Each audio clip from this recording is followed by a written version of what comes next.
You're always alone when it matters the most. Section 1. The hour no one talks about. It's always the same hour, the one no one talks about. That invisible moment when something inside you just gives up, not with noise, not with fireworks, just silence. You're lying in your bed. The room is still, but your mind feels like a battlefield after the war. Empty, ruined, echoing. It's 3 a.m. in your soul, and the world is asleep. No one sees this version of you, the one without the mask, the one who's too tired to fake a smile. No one hears the quiet sobs, the ones you bury in your pillow, the ones that tremble, not scream. This is the hour when everything breaks, but no one notices because you've become so good at pretending, so good that even you forget you're broken sometimes. You scroll, you swipe, you stare at your own reflection, unfamiliar, worn out, hollow, and you wonder, do they even know how hard I'm trying to stay alive? But you don't say it because you know the answer. No one sees the hour when you stop pretending, when your smile falls off, and no one is there to notice. You die a little here every night, and no one comes looking. Section 2. Where were they? They said they'd be there, didn't they? They told you, you can talk to me. They promised, I won't let you go through this alone. But when the storm came, they vanished. You waited for a text, for a call, for someone to notice that you were slowly drowning. But all you got was silence. They held your hand in the light, but dropped it in the dark. They loved the version of you that smiled, that laughed, that didn't bleed on them. But pain is inconvenient, messy, uncomfortable. So they turned away, and you stayed quiet, because begging for love you once believed in feels worse than being alone. You remember every name, every voice that said, I'm here for you, and then disappeared. You weren't asking for miracles, just presence, a hand on your shoulder, a voice saying, I see you. But no one came, and that's when it hits you. People don't leave during sunshine. They leave when the clouds roll in. That's when you learn. You can't count on anyone to stay, not when it truly matters, not when it's life or death in your chest. So now, you don't reach out, you don't expect, you just ache quietly, because you've learned silence doesn't betray, people do. Section 3. Silence is loudest when you're alone. There's a kind of silence that screams, not the peaceful kind, not the kind that rests.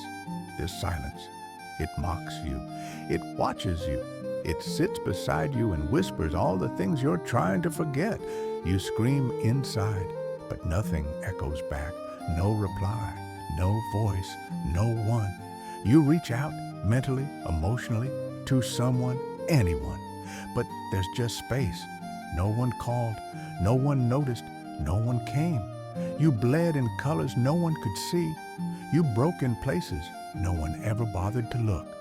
You sat in rooms filled with laughter and felt nothing. You smiled in photos that now feel like lies, and the silence just kept growing, feeding on your loneliness, reminding you that even in a crowded world, you were still alone, because the loudest place is the inside of a heart that's hurting and unheard.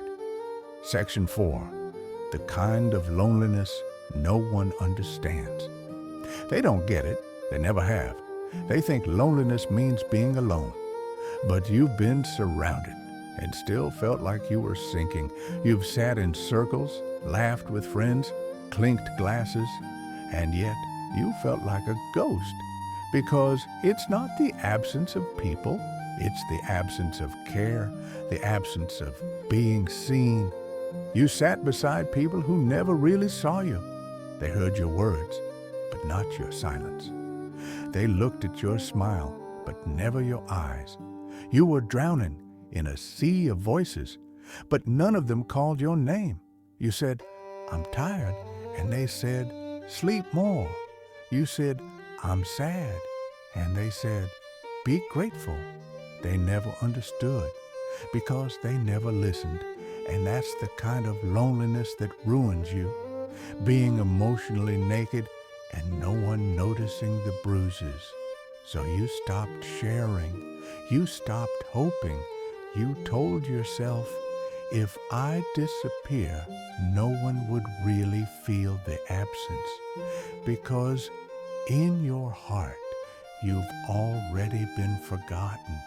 Section 5, the breakdown no one will ever see. You laughed at lunch, but cried in the bathroom. You gave advice, but couldn't save yourself. You held it in, you held it together, until you couldn't.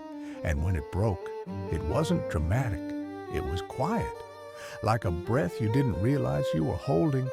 Finally giving up, you collapsed in the shower, on the floor, in bed, silently. No one saw, no one knew. You smiled the next day, and no one questioned it, because the world doesn't notice the strong ones when they crack. They only remember how well you held it together.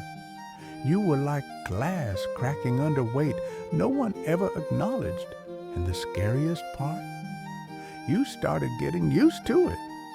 Used to the breakdowns, used to crying quietly, used to pretending you were fine.